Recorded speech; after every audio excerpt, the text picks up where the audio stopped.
dalam kamar mandi ada obat dan barang keperluan medis Anda. Jadi Nona Tracy mandi di kamar tamu.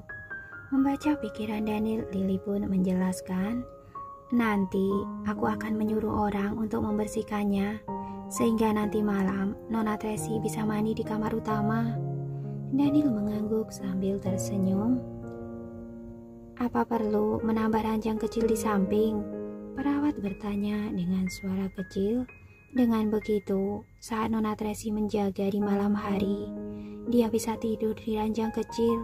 Tidak akan mempengaruhi istirahat versi Daniel, juga tidak akan mengenai lukanya. Benar. Perawat yang lain juga setuju. Dengan kondisi versi Daniel sekarang, lukanya tidak boleh disentuh. Jika tidak, omong kosong, banyak bicara.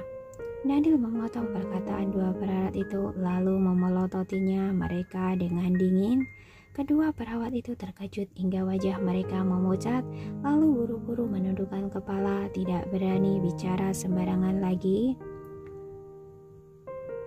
Sudah selesai memeriksa, kalian pergilah bereskan barang keperluan medis di dalam kamar mandi.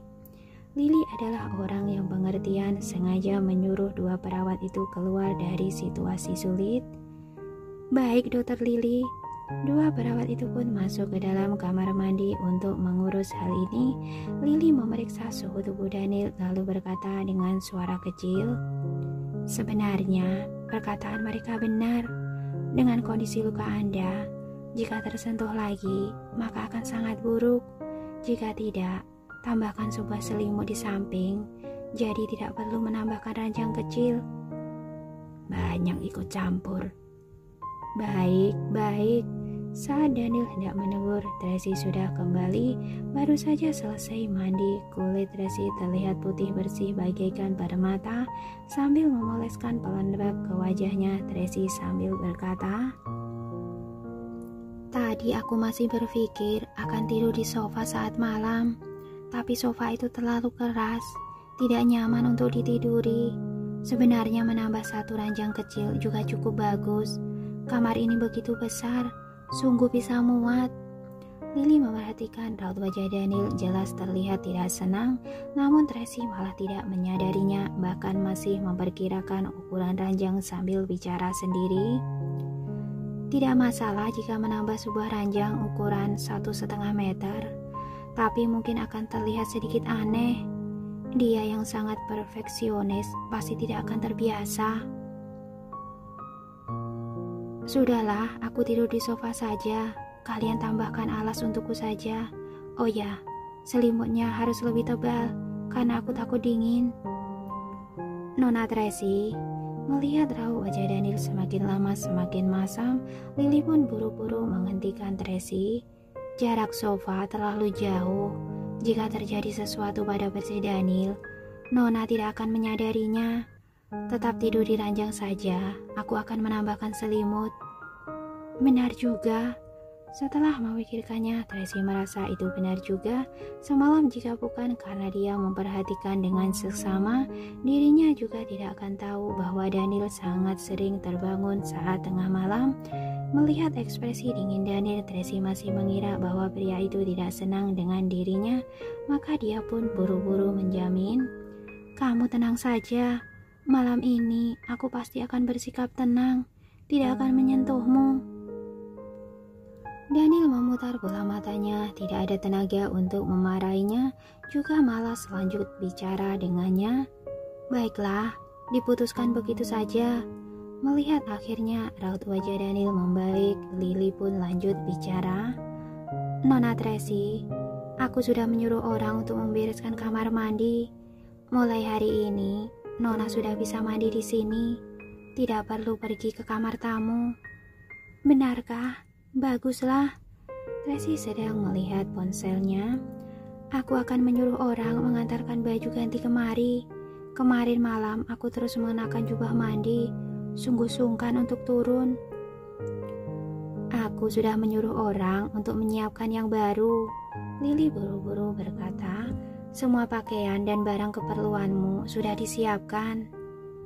Aku tetap lebih terbiasa menggunakan barang sendiri. Tracy pun menelpon Paula memintanya untuk mengantarkan barang. Di ujung telepon sana Paula melapor, "Nona Tracy, saya terus mencoba menghubungi orang-orang yang ada di sisi Tuan Lorenzo. Hanya Kak Jeb yang sudah membalas pesan, mengatakan bahwa dia sudah menghubungi Anda. Yang lainnya tidak ada kabar." "Aku tahu, siapkan bajuku dulu." Sambil berbicara, Tracy sambil memeriksa pesan teks di ponselnya. Jeff mengirimkan pesan padanya mengatakan bahwa dia sudah menghubungi Jasper dan meminta Jasper membantunya mencari tahu keberadaan tabib dewa. Jasper pun sedang mengurus masalah ini. Dalam hati Tracy merasa sangat lega, akhirnya ada kemajuan. Berhubung sudah bisa menghubungi Jasper, itu berarti kakaknya juga akan segera mengetahui hal ini. Jika situasi kakaknya sekarang leluasa, seharusnya akan segera menghubungi dirinya. Pada saat itu, ia akan memohon pada kakaknya untuk membantunya mencari tabib dewa. Kenapa kamu tersenyum seperti itu?" Tiba-tiba Daniel berseru dengan suara rendah. "Hah?"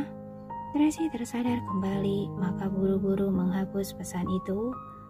"Tidak ada apa-apa, kamu istirahatlah dengan baik. Aku pergi sarapan dulu." Setelah bicara, dia pun pergi keluar dengan cepat. Melihat hal ini, Daniel merasa sangat marah. Meskipun salah paham mengenai masalah duka sudah diselesaikan, tetapi dalam hati Daniel masih merasa tidak tenang, juga merasa tidak ada rasa nyaman. Sedangkan wanita itu terlihat biasa-biasa saja, sama sekali tidak mempedulikan dirinya. "Tuan Daniel." Pada saat ini Rian datang dengan terburu-buru. Melihat Daniel sudah sadarkan diri, dia merasa sangat gembira. "Baguslah, jika Anda sudah siuman, sungguh membuatku sangat khawatir." "Rian, kamu temanilah Tuan Daniel. Aku mau pergi menelpon Dr. Heidi." Lily berencana memberitahu Dr. Heidi mengenai kondisi Daniel, lalu merencanakan rencana pengobatan selanjutnya. "Baik, pergilah." Rian mengangguk. Lily pergi dengan membawa para perawat, sedangkan Rian maju dengan gembira. "Nona Tracy sudah menjelaskannya pada Anda. Kali ini ada kejadian tak terduga. Sebenarnya dia tidak ada hubungan apapun dengan Duke Louis." "Aku tahu." Daniel sudah tidak ingin mengungkit masalah ini. "Bagaimana kondisi Anda?" Rian bertanya dengan hati-hati. "Apakah ada bagian yang sakit?" "Sekujur tubuh terasa sakit." Daniel pun menghela nafas. Ia memiliki reputasi yang sangat hebat, juga sangat arogan. Sekarang malah hanya bisa berbaring di ranjang seperti boneka kayu, sama sekali tidak bisa bergerak. "Seharusnya akan membaik setelah 2 hari lagi." Rian menghibur.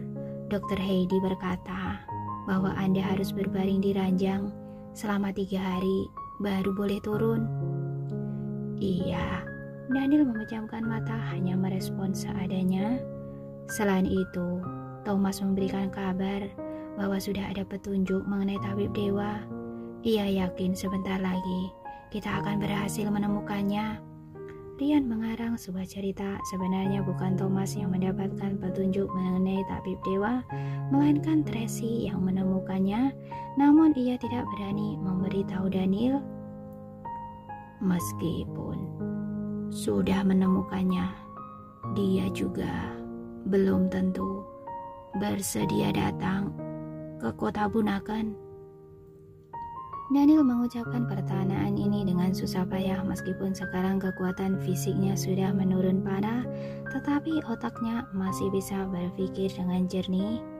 "Kita pasti akan ada cara." Rian menghibur. "Tidak peduli bagaimanapun, akhirnya hal ini ada kemajuan. Anda tenang saja, harus menang dari penyakit ini. Anak-anak membutuhkan Anda. Nona Tracy juga membutuhkan Anda." Tidak masuk akal. Daniel memelototinya, tidak ingin mendengarkan perkataan yang menggelikan ini. Sebenarnya tentu saja dia ingin menemukan tabib dewa dan menjalani pengobatan. Namun rasa kecewa yang berulang kali terjadi membuatnya tidak berani berharap lagi.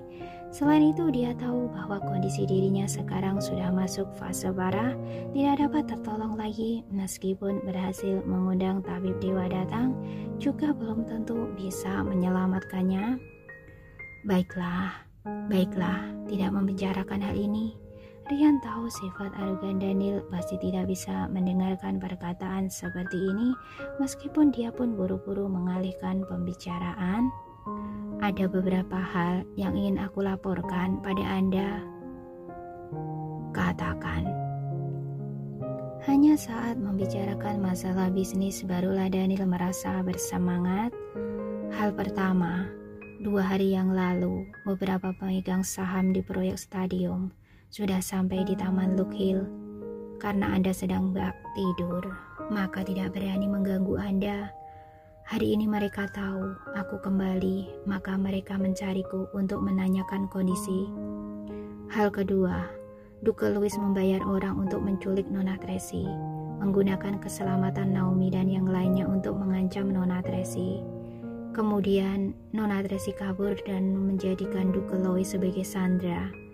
Saat sedang ricuh, bawaan Duke Louis menembak Nona Tracy.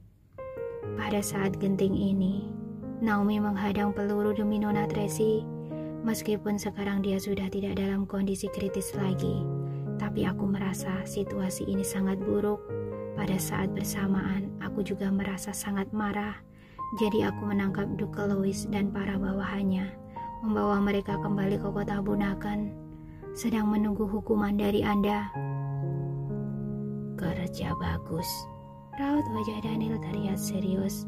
Dia tidak mengatakan hal detail ini padaku. Nona Tracy sangat baik hati, mungkin tidak ingin membuat masalah sampai ke titik akhir. Rian berkata dengan suara kecil, namun sebagai pria, aku tidak bisa menahan emosi ini. Meskipun orang yang menembak Naomi sudah ditembak oleh Nona Tracy, tapi dalang dari masalah ini tetaplah orang dari keluarga Lois. Aku sudah memeriksanya. Gangster-gangster itu kelihatannya dibayar oleh Duke Louis, tapi sebenarnya mereka mendengar perintah dari Tuan Besar Lois. Si tua bangka itu, sebelumnya Anda menghukumnya karena dia menindas Nona Tracy.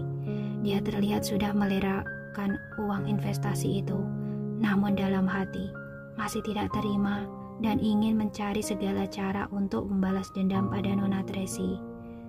Anda sudah memberikan peringatan berulang kali, mereka malah terus membuat kejahatan. Ini berarti mereka sungguh tidak memandang kita. Kamu, pergilah, pimpin rapat bersama pemegang saham. Daniel menaikkan tangannya lalu memberikan perintah dengan marah. Sampaikan maksudku, hapuskan semua saham keluarga Lois, lalu beritahu mereka bahwa keluarga Wellens selamanya tidak akan bekerja sama dengan keluarga Lois lagi. Mengerti? Rian mengangguk berulang kali. Mengenai Duke, Daniel mengerutkan keningnya lalu lanjut bicara. Teruslah mengurungnya. Setelah mengurungnya selama 1/2 bulan, baru dibicarakan lagi. Baik, Rian menyatakan bahwa dia mengerti. Pergilah. Daniel mengibaskan tangannya dengan susah payah. Kalau begitu, aku pergi dulu. Seharusnya sebentar lagi Nona Tracy akan. Saat Rian sedang bicara, Tracy membuka pintu dan berjalan masuk. Bibi Riana mengikuti dari belakang sambil mendorong kereta makanan, lalu berkata sambil tersenyum, Tuan Daniel, baguslah jika Anda siuman. Nona Tracy memasak bubur untuk Anda. Sungguh harum, Tracy berkata sambil tertawa. Nona Tracy, Tuan Daniel diserahkan pada Anda. Aku pergi mengurus sesuatu dulu. Rian memberikan hormat kepada Tracy lalu buru-buru pergi. Bibi Riana juga pergi setelah mencari alasan. Tracy membuka penutup berwarna perak. Di dalam ada sebuah pot kecil. Di dalam pot itu berisi bubur putih, tidak ada campuran apa-apa, bahkan butiran berasnya juga tidak seberapa. Lebih pastinya ini lebih mirip sup nasi. Kamu memberiku makan ini? Daniel mengerutkan keningnya, merasa wanita ini sedang menganiaya dirinya. Dia tidak sadarkan diri selama 3 hari, tidak ada cairan apapun yang masuk ke dalam tubuhnya, dan sekarang merasa sangat lapar hingga sekujur tubuh lemas. Wanita ini malah memberinya sup nasi. Jika ini bukan menganiayanya, maka apa? Dokter bilang, sekarang kamu hanya bisa mengonsumsi makanan cair. Tracy membujuk dengan lembut. Aku tahu kamu tidak suka makan makanan manis. Kalau begitu, hanya bisa mengkonsumsi sup nasi. Apa tidak boleh rebusan daging? Melihat sup nasi yang putih polos itu, Daniel merasa sangat tidak senang. Tubuhmu tidak menerima asupan makanan selama beberapa hari. Sekarang tidak boleh makan makanan yang berminyak dan daging. Tracy membawa sup nasi itu dan duduk di pinggir ranjang. Harus patuh.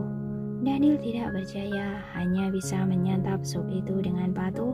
Tracy seperti menjaga anak kecil, meniup makanan dahulu, baru menyuapi Daniel. Takut pria itu kepanasan, bahkan mengambil sembal tisu dan meletakkannya di bawah dagu Daniel. Jangan sampai sup nasi mengenai tubuhnya.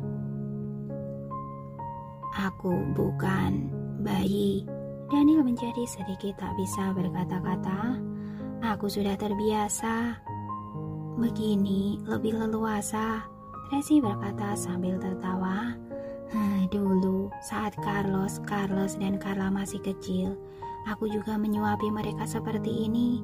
Dalam sekejap mereka sudah hampir berusia 7 tahun.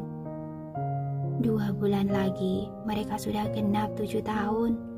Mengingat hari ulang tahun anak-anak akan segera tiba, Daniel tidak tahu apakah dirinya bisa bertahan sampai saat itu. Benar, waktu berlalu sungguh cepat. Sambil menyuapi Daniel, Tracy sambil mengobrol santai dengannya. Kamu harus merawat kesehatanmu dengan baik. Setelah kamu sembuh, kita bisa pergi sama-sama kembali di rumah jalan bahagia nomor 1 untuk melihat-lihat. Barang-barang Bibi Juni masih ada di sana. Sejak awal aku ingin pergi membereskannya, tapi tidak ada waktu. Iya, Daniel mendongak dan menatap Tracy. Alangkah baiknya jika wanita ini bisa bersikap selembut ini selamanya. Aku tahu sup nasi ini tidak enak, tapi kamu harus bisa bersabar. Setelah lewat 3 hari, aku akan memaksakan bubur sapi untukmu. Tracy membujuknya. Dan juga sayur pendamping. Daniel ingat bahwa sayur pendamping yang Tracy buat dulu juga sangat enak, meskipun hanya bisa membuat beberapa menu yang sama. Oke, asalkan kamu sudah sembuh, aku akan memasak makanan apapun yang kamu inginkan. Tracy menatap Daniel sambil tertawa senang. Kedua orang itu bagaikan pasangan suami istri yang normal. Suami jatuh sakit, istri pun menjaganya dengan segenap hati. Mereka berdua bersama-sama mengenang masa lalu, membayangkan masa depan, dan hari-hari begitu indah seperti sinar mentari di luar jendela. Pada saat ini suasana menjadi sangat hangat. Suasana hati Daniel menjadi tenang. Ia sangat menikmati kedatangan ini, berharap bisa terus seperti ini, tidak pernah berubah. Daniel, Tracy menatap mata Daniel lalu tiba-tiba bertanya, apa kamu masih bersedia menikahiku? Hah? Daniel mengira dirinya salah dengar, sama-sama dia mengira dirinya membuat ilusi lagi. Sudahlah, jika kamu tidak mendengarnya. Tracy memutar bola matanya, membersihkan mulut Daniel dengan tisu, lalu bersiap berdiri dan pergi. Namun pada saat ini Daniel malah menarik tangannya dan bertanya dengan suara lemah, apa yang kamu katakan tadi? Aku bilang. Saat Tracy hendak bicara, tiba-tiba ada suara ketukan pintu dari luar. Kemudian terdengar suara seorang pelayan yang melaporkan, Tuan Daniel, Nona Friska datang. Mendengar nama ini, raut wajah Tracy langsung menjadi masam. Dia mendongak dan menatap Daniel. Daniel mengatur pikirannya saat hendak berbicara ke arah pintu. Tracy sudah merespon. "Persilakan, dia masuk." Baik, pelayan itu segera pergi untuk mempersilahkan Priska masuk. Sementara Daniel juga tidak menentang. Dia hanya menatap Tracy dan lanjut bertanya, "Tadi, apa yang ingin kamu katakan?" "Bukan apa-apa, Tracy tidak ingin bicara lagi. Kamu kedatangan tamu, aku tidak akan mengganggu lagi." Setelah bicara, Tracy langsung bersiap pergi sambil mendorong kereta makanan. "Kamu..." Daniel ingin menghentikannya, tetapi wanita itu sudah membuka pintu kamar. Saat ini pelayan wanita sudah membawa Priska kemari dan bersiap mengetuk pintu. Kedua orang itu saling bertemu, tatapan mata keduanya penuh dengan permusuhan. Priska melirik Tracy yang sedang mendorong kereta makanan lalu tertawa meremehkan. Meskipun tidak mengatakan apa-apa, tetapi tatapan matanya itu sudah terlihat sangat jelas. Dia sedang menertawakan Tracy yang seperti pelayan. "Nona Tracy." Pelayan wanita itu memberikan hormat kepada Tracy lalu mengajak Priska masuk. Tracy merasa sangat marah, tiba-tiba memutuskan tidak jadi pergi. Dia pun menyerahkan kereta makanan kepada pelayan di luar, lalu berbalik dan masuk ke kamar. "Presiden Daniel, baguslah kamu sudah siuman. Bagaimana perasaanmu?" Priska berjalan ke samping ranjang dan bertanya dengan perhatian, bahkan mengulurkan tangan untuk menyentuh dahi Daniel. "Apakah masih demam?" Daniel mengelak menghindari tangan wanita itu. "Nona Priska, sungguh sungkan." Terdengar suara Tracy dari belakang yang mengandung sarkasme. "Tidak hanya bantu mengundang dokter, tapi juga begitu peduli terhadap ayah dari anakku." Priska mengerutkan kening, dia menoleh dan menatap Tracy. "Bukankah Nona Tracy sudah mau pergi?" "Ini adalah rumah putraku, aku mau pergi kemana?" Tracy berbicara dengan nada yang sesuai lalu berkata kepada pelayan wanita itu, "Siska, tuangkan teh untuk tamu." "Baik, Nona Tracy." Pelayan wanita itu segera menyeduhkan teh untuk Tracy. Priska sangat emosi hingga raut wajahnya menggelap. Ia berkata dengan marah, "Tidak perlu merepotkan Nona Tracy. Aku dan kamu adalah tamu." Dia ingin menggunakan cara ini untuk mengingatkan Tracy bahwa dia sudah menjadi masa lalu di keluarga Valence, tidak punya hak menganggap dirinya sendiri sebagai nyonya rumah. "Aku dan kamu berbeda." Tracy tertawa datar. "Di rumah ini ada bagian untuk ketiga anakku. Aku pun termasuk 3/5 tuan rumah." Priska tertawa dingin, malas berbicara dengannya. "Aku ingin berbicara secara pribadi dengan Presiden Daniel. Merepotkanmu untuk keluar?" "Apa kamu mau aku keluar?" Tracy tidak mempedulikan Priska, dia hanya menatap Daniel. Daniel terus diam dan mendengarkan kedua wanita itu saling mencibir. Ini pertama kalinya dia melihat Tracy secara langsung berperang melawan rival dalam asmara. Kelihatannya wanita itu sungguh sudah mengubah pikirannya. Namun mengapa tiba-tiba dia bisa berubah begitu cepat? Tidak hanya mengakui dengan jujur mengenai masalah dia dan duga, sekarang dia juga berinisiatif berjuang. Mungkinkah wanita ini mengetahui kondisi penyakitnya? Memikirkan hal ini, raut wajah Daniel langsung berubah.